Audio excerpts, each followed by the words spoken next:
त्यांच्या वतीच्या उपस्थितीमध्ये त्या ठिकाणी शिवराज्य भारतावरी असता जाहीर पाठिंबा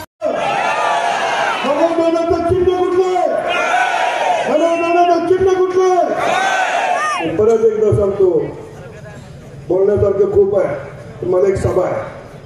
परत एकदा सांगतो, सातारा जिल्ह्याने इतिहास करायचा आहे, सातारा तालुक्याने इतिहास करायचा.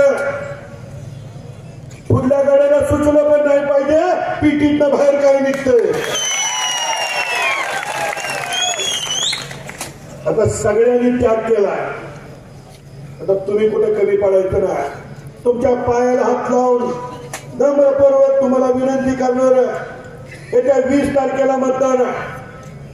मनोज भीमराव घोरपडे भारतीय जनता पार्टीचे अधिकृत उमेदवार आहेत. परवा फडणवीस साहेबांनी पण सांगितलं की तुम्ही एकदा मनोजदादाला आमदार करा, या भागाचा विकास काय असतो ते 2 वर्षात असेल. मी पण तुम्हाला शब्द देतो, तुम्ही मनोजदादाला आमदार करा.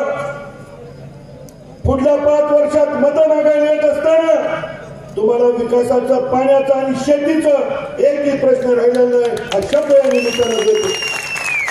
20 तारखेला चुकलो. 20 तारखेला आपल्या आयुष्यातला परिवर्तनाचा, क्रांती करायचा मोठा दिवस आहे. 20 तारीख विसरू नका.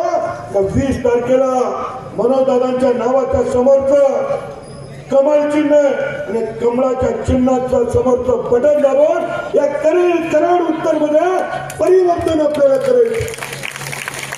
हे परिवर्तन करत असताना क्रांती करायची आहे. त्या क्रांतीची सुरुवात कुठल्या करायची?